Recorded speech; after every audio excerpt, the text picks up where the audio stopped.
अस्सलाम वालेकुम नाजरीन, खुश आमदीद आपके पसंदीदा YouTube channel screen stars Urdu पर, जहां हम आपके लिए लाते हैं ड्रामों के बेहतरीन और दिलचस्प रिव्यूज। आज हम जिस ड्रामे पर बात करने जा रहे हैं वो है एक मोहब्बत, अन्ना, बर्दाश्त और बदलती सोच की कहानी, गुल-ए-राना। ये ड्रामा नवंबर 2015 से अप्रैल 2016 तक हम टीवी पर नशर हुआ, जिसे तहरीर किया समरा बुखारी ने और हदायतकारी की फारूक रंद ने। 22 इकसात पर मुश्तमिल उस कहानी को प्रोड्यूस किया मुमना दरीद, हमायूं सईद और शहजाद नसीब ने। ड्रामे की जान है सजिल अली, जिन्होंने निभाया गुल-ए-राना का मजबूत किरदार, और फेरूज खान, जिन्होंने अदा किया अदील का मुश्किल और गुरूर से भरा हुआ रोल। कहानी का आगाज होता है गुल-ए-राना से, जिसके वालिद एक हादसे में फौत हो जाते हैं। उसके बाद गुल-ए-राना उसकी बहन और मां को उनके अमीर ताया अपने घर ले आते हैं, मगर वहां का माहौल खुशगवार नहीं होता। दोनों चाचियां गुल-ए-राना से हसद करती हैं, जबकि उनकी बेटियां मारिया और लायला सिर्फ अदील से शादी करने के ख्वाब देखती हैं। गुल-ए-राना अपनी कजन से बिल्कुल मुख्तलिफ है, बाअखलाक, सादा और तालीम याफ्ता, जबकि अदील एक खुद पसंद, मगरूर, औरतों को सिर्फ दिल बहलाने का जरिया समझने वाला शख्स। उसकी नजर में गुल-ए-राना एक ऐसी लड़की है जिसे वो बासानी काबू में रख सकेगा। एक दिन अदील गुल-ए-राना को कॉलेज से उठाकर झूठ बोलता है कि उसकी मां शदीद बीमार है, मगर वो उसे एक वीरान जगह ले जाकर निकाह पर मजबूर करता है। अब गुल-ए-राना के पास दो ही रास्ते हैं, या तो अपनी इज्जत बचाए या अदील से शादी करे। वो निकाह के लिए हामी तो भर लेती है, मगर दिल ही दिल में फैसला करती है कि वो अदील को उसके गुरूर का मजा जरूर चुकाएगी।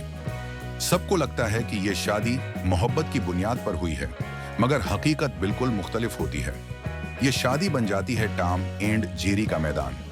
गुल-ए-राना अदील के हर हुक्म को नजरअंदाज करती है और अदील उसे नीचा दिखाने के लिए मुख्तलिफ तरीके अपनाता है।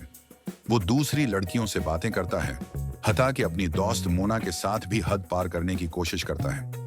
गुल-ए-राना उसे जानवर कहकर पुकारती है और अदील गुस्से में आकर उसे थप्पड़ मार देता है, मगर उसके बाद भी उसका रवैया है बेहतर नहीं होता। उधर मारिया और उसकी मां एक साजिश रचाती हैं कि अदील को मारिया से जबरदस्ती शादी पर मजबूर कर दें। ये साजिश काफी हद तक कामयाब भी हो जाती है, मगर फिर आता है एक मोड़। अदील का हादसा हो जाता है और वो शदीद जख्मी हो जाता है। कमाल यानी अदील के वालिद गुल-ए-राना को कहते हैं कि एक बीवी होने के नाते वो अदील की देखभाल करे। गुल-ए-राना मिरहम पट्टी तो करती है, मगर दिल में उसके लिए वही जख्म बाकी होते हैं। वक्त के साथ अदील को एहसास होने लगता है कि उसने गुल-ए-राना के साथ बहुत ज्यादती की है। वो खुद को बदलने की कोशिश करता है। अब अदील गुल-ए-राना को मुलाजमा नहीं बल्कि साथी बनाना चाहता है। वो उससे बातें करने की ख्वाहिश करता है, वक्त गुजारने की फरमाइश करता है, मगर गुल-ए-राना साफ कहती है, मेरे पास कहने को कुछ नहीं, क्योंकि तुम्हारे अल्फाज सिर्फ जख्म देते हैं। और यहाँ से अदील की इस्लाह का सफर शुरू होता है। इसी दौरान उशर है का इंतकाल हो जाता है, जिससे गुल-ए-राना टूट जाती है और कराची वापस आ जाती है। ड्रामे के आखिर में कोई वाज़ेह अंजाम तो नहीं दिया गया, मगर यह जरूर इशारा है कि गुल-ए-राना और अदील की कहानी खत्म नहीं हुई। शायद वक्त, निदामत और तब्दीली के बाद ये दोनों फिर एक हो जाएं। ये ड्रामा एक एहसास दिलाता सबक है कि इंसान खुद को बदल सकता है और असल मोहब्बत इज्जत और निदामत से पैदा होती है, जबरदस्ती और अना से नहीं। अगर आपने गुल-ए-राना देखा है तो क्या आपको लगता है कि गुल-ए-राना को आखिर में अदील को माफ कर देना चाहिए था? कमेंट में जरूर बताइएगा। और अगर आपको हमारा ये रिव्यू पसंद आया हो तो वीडियो को लाइक, शेयर और सब्सक्राइब करना ना भूलें। मिलते हैं अगली वीडियो में, तब तक के लिए अल्लाह हाफिज।